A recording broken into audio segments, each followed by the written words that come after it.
And I'm wearing an intentionally provocative t-shirt because I want to send a message to you that's, well, provocative. So, folks say they hate rich people. Let's get some sort of housekeeping out of the way. People say they hate rich people. No, you don't. You hate rich people until you become rich. Let me rephrase that. You hate rich people until you become rich. So it's not rich people you hate, right? It's the game system. It's folks who are pimping the system, the people who you think got there illegally, people who are taking advantage of folks, a system that's unfair, an unlevel playing field. Everybody who's got sanity wants some level of aspiration and success. You want to sit in this big chair, your own big chair, your own creation. You want to write your own tickets. You want to pursue your own dreams. America's built on this promise. And you want to be able to take care of yourself and your family and endow those who are less fortunate with opportunity. This is as natural as wanting to vote or wanting to take care of your children or personal physical freedom. This is economic freedom. It's aspirational freedom. It's doing as you like. Even if you want to distribute money like a socialist, Shimon Peres told me this, God rest his soul, when I was in Jordan. Even if you want to distribute money like a socialist, you got to first collect it like a capitalist. Right? So, I'll do a whole other video explaining as I run up to my book launch in October, the Up From Nothing book that you can pre-order now, by the way. It comes out in October. But I explain there the difference between socialism, communism, and capitalism, amongst other things. So I won't bother you with that today. I'm going to hit you right between the eyes today on a wealthy mindset and what keeps you from it. So number one, we don't hate rich people, okay? And this is not about being a billionaire in money. It's a billionaire mindset. And what separates the folks who accumulate billions or aspirational success in whatever their endeavor is from everybody else? So I'm gonna hit you with 3 limiting factors. And this is a special note to my African American brothers and sisters. This is for everybody. But if you're poor white in the Appalachians or in rural America, this applies to you. If you are Native American Indian, and you were screwed over, it applies to you. If you're African American and you were screwed over, it applies to you. It really applies to my African American brothers and sisters because we're from Africa, we're so emotional and we're feelers and we get wrapped up in our feelings, and this works against us. So this is a message for everybody who aspires. It will work for everybody in the world. These 3 things apply, but it's a particular note to those who are subject to a 400-year-old oopsie, a 400-year-old lack of healing, lack of an apology, lack of fairness, this 400-year-old reckoning on social justice, which are African Americans. We labor under these 3 problems. Now, here they are. All of us, this applies to everybody, but here we go. Number 1, we're angry. Anger is not a business plan. Frustration is not a strategy. Nobody cares if you're angry, okay? But people can feel your anger. And folks who do business and invest in you don't want to invest in an angry person. This is just real talk. Like, you have a reason to be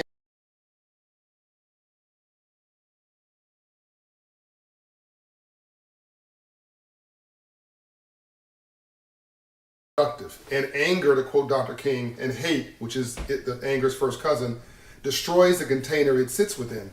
So I need you to heal. I need you to put that aside. I need you to find the path to love. Replace anger and hurt and hate with love, because love is the only renewable and renewing energy in the world. And love actually attracts investment and attracts relationship capital and attracts people who want to do business with you. So number 1 problem that we face by the way, as a legitimate response to our pain and those pain visited upon us by others, we react. Anger causes you to react. This goes to the second point, which is we're emotional. So number 1, we dwell in our anger about how unfair this system is versus leveling the playing field on an unfair system. You hear me? I'll repeat it. We dwell in the anger of how unfair the system is versus finding strategies and ways to level the playing field on an unfair system. Number 2, we get emotional about our anger, okay? And when you're angry, listen to me now, please, write this down. When you're angry, and start a dialogue in the comments, and bring your friends into this. Share this on your page to start a conversation. Talk about this at your dinner table. Talk about this amongst your friends. Let's have a conversation about this. Let me know what you think about this, right? When you're angry and when you're emotional, you don't respond to challenges, you react to them. Are you listening to me? You don't respond, you don't react, you don't respond to challenges, which is legitimate, you react to them. So it's not ready, aim, fire. It's ready, fire, aim. Ready, fire, aim. It's reacting to your problems versus responding to it. It's forgetting that life is 10% what life does to you and 90% how you respond to it. The question is, what's your response going to be? Okay. Number 3. So anger, okay, which is the cousin to hate. Replace that with love. Emotions, and you should never make a decision about business or anything important emotionally. It'll be the wrong decision. Replace that with reason. Replace emotion with passion and reason. Okay? And then the third thing, which is really devastating, is a surviving mentality, a survivor's mentality. I talked a little bit about that in my last book, The Memo, and I'll talk a lot more about it in this upcoming book, Up From Nothing. A survivor's mentality, right? There are survivors, there are thrivers, and as I say in my new book, there are winners, okay? And I'll be giving away a bunch of my books as we get closer to that, because I want everybody to have it.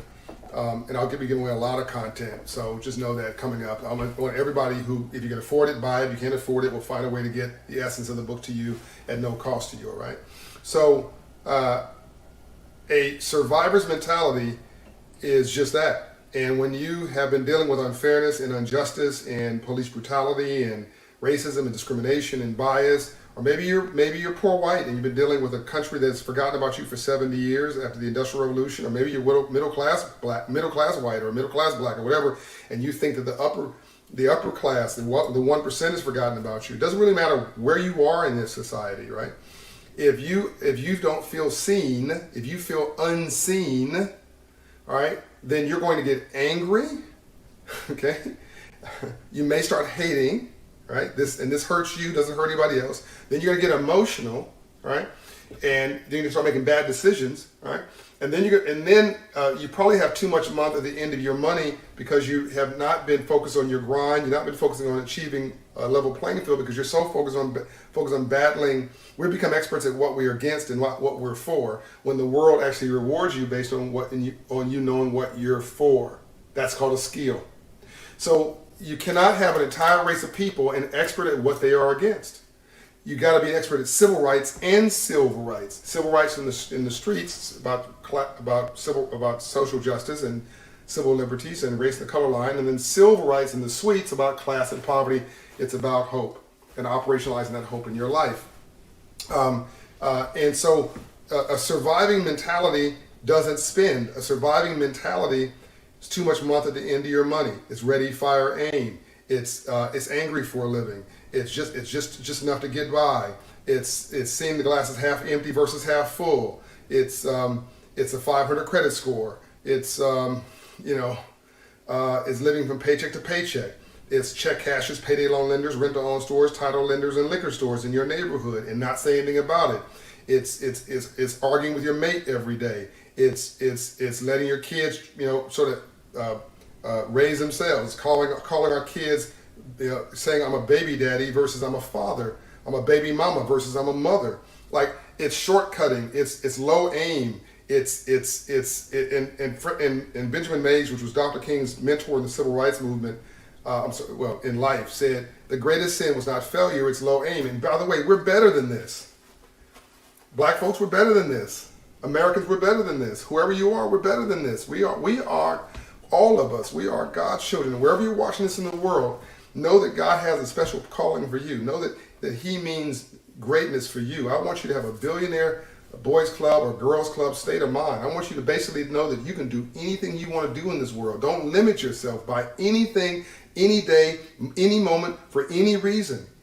Take the words can't and impossible out of your dictionary, because whether you believe you can or whether you believe you can't, you're absolutely right.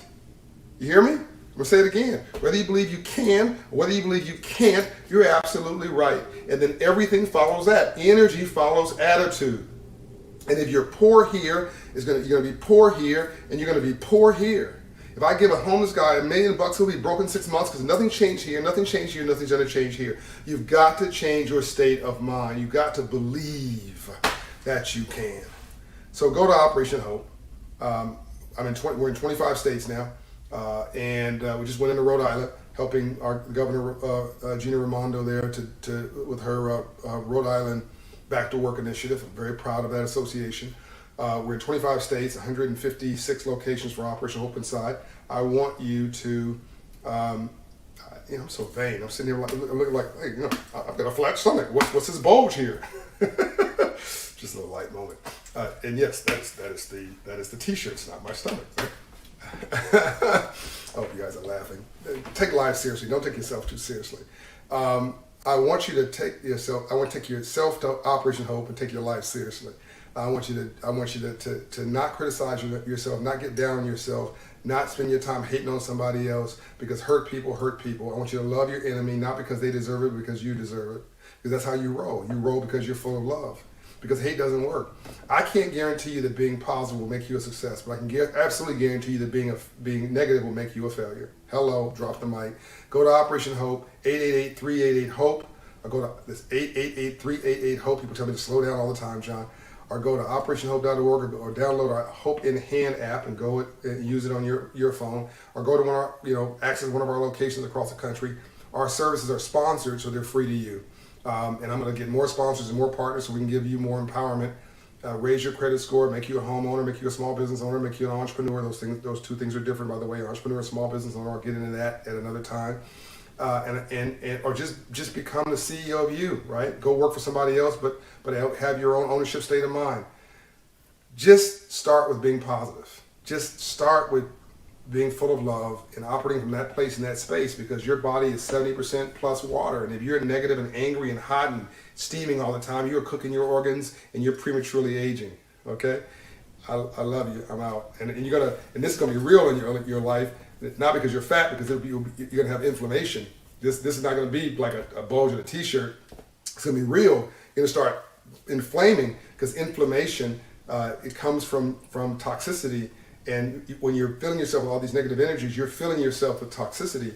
And most disease, 75% of all disease lives on inflammation. So in every way, negative energy is bad for you. So just expunge it from your life and expunge negative people from your life. And I've talked too long now. I'm out. John Hope Bryant. Hope you've liked this. Peace and light. I'm out.